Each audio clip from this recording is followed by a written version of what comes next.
Right Neelima Jaganmohan Reddy అధికారంలోకి రాక మునుపు ఆంధ్రప్రదేశ్ పోలీసులంటే పూర్తిగా ఉమ్మడి రాష్ట్రం ఉన్నప్పుడు కావచ్చు డివైడ్ అయిన తర్వాత కావచ్చు సో దేశంలోనే ఒక సూపర్ పోలీస్ అనే విధంగా ఉండేది సో పూర్తిగా కూడా ఈ నక్సల్స్ ఏరివేతకు సంబంధించి కావచ్చు టెక్నాలజీని వాడడంలో కావచ్చు ఈ విధంగా ఉన్నటువంటి పరిస్థితి కనిపించేది. చిన్న ఉదాహరణ మనం చూస్తే తెలంగాణలో డీజీ స్థాయిలో రిటైర్ అయినటువంటి ఒక పోలీస్ ఆఫీసర్ అంటే గుంటూరు ఎస్పీగా పనిచేస్తున్న సమయంలో ఒక టీడీపీ నేత కుమారుణ్ణి జిల్లా బహిష్కరణ చేయాల్సి వచ్చినప్పుడు ఆ విషయాన్ని చంద్రబాబు నాయుడు గారి దృష్టికి తీసుకొస్తే నాకెందుకు చెప్తున్నారు మీ పని మీరు చెయ్యండి అనే విధంగా ఆయన చెప్పడం అంటే అట్లా ఉండేది. ఇటు పోలీస్ వ్యవస్థ కావచ్చు రాజకీయ నాయకులు కావచ్చు ఆ విధంగా మీ పని మీరు చేసుకోండి అనే విధంగా ఆంధ్రప్రదేశ్లో కనిపించేది. ఇప్పుడు అలా లేదు.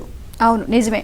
సో జగన్ కళ్ళల్లో ఆనందం చూడడం కోసం పోలీసులు వాళ్ళ మీద అవినీతి మరకలు అంటించుకున్న పరిస్థితి ఇప్పుడు ఏపీలో ఏంటంటే పోలీసులపైనే కేసులు పెట్టాల్సిన పరిస్థితి అయితే ఏర్పడింది. సో చూద్దాం, తెలంగాణలో డీజీ హోదాలో పదవి విరమణ చేసిన ఒక ఐపీఎస్ అధికారి గుంటూరు ఎస్పీగా ఉండగా ఒక టీడీపీ ఎమ్మెల్యే కుమారుణ్ణి జిల్లా బహిష్కరణ చేయాల్సి వచ్చింది. ఆయన వెళ్లి అప్పటి సీఎం చంద్రబాబుకు ఈ విషయం తెలియజేశారు.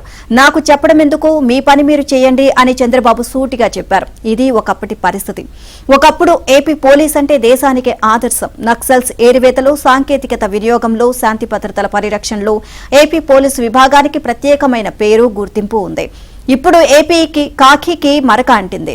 ఇక 5 ఏళ్లలో ఎన్నడూ లేనంతగా ఏపీ పోలీసుల ప్రతిష్ట దెబ్బతింది. కొందరు ఐపీఎస్లు మరీ చిల్లర వ్యవహారాలు వ్యక్తిగత వివాదాల్లోనూ జోక్యం చేసుకున్నారు. అప్పటి ముఖ్యమంత్రి జగన్ కళ్లల్లో ఆనందం కోసం పనిచేసి ఇప్పుడు ఇరకాటంలో పడుతున్నారు. నాడు అడ్డగోలుగా తప్పులు చేసిన వారు నేడు అరెస్టు భయంతో వణుకుతున్నారు.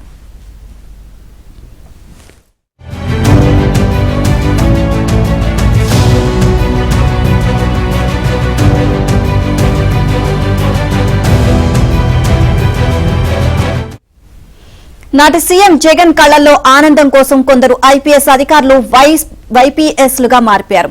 ఐపీసీ పక్కన పెట్టి వైసీపీ చట్టాన్ని అమలు చేశారు.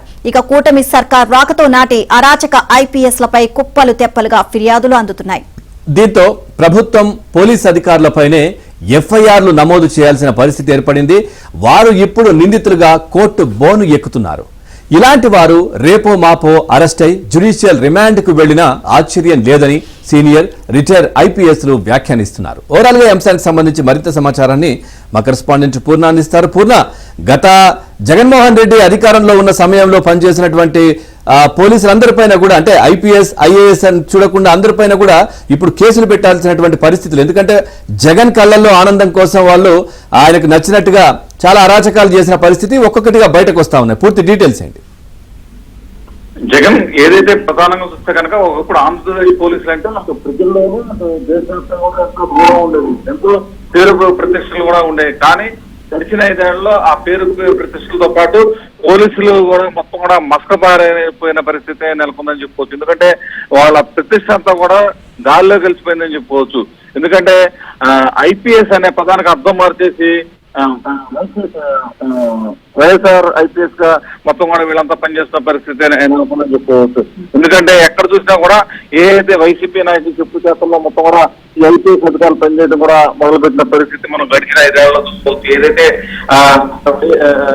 జగన్ సంబంధించిన నాయకులు కావచ్చు వాళ్ళు ఏం చెప్పినట్టే అదే విధంగా మొత్తం కూడా వీళ్ళంతా కూడా వెన్న పరిస్థితి ఐపీఎస్ ఏదైతే జగన్ చెప్పినట్లు ఏమన్నారో వాళ్ళతో కూడా ఇప్పుడు అనేక కేసులు ఎదుర్కోవాల్సిన పరిస్థితి నెలకొంది. వీళ్ళంతా కూడా త్వరలో జైలుకు వెళ్లాల్సిన పరిస్థితి కూడా నెలకొందని చెప్పి కొంతమంది ఉన్నతాధికారులు పరిస్థితి. Okay, right. Thank you Purna. Thanks.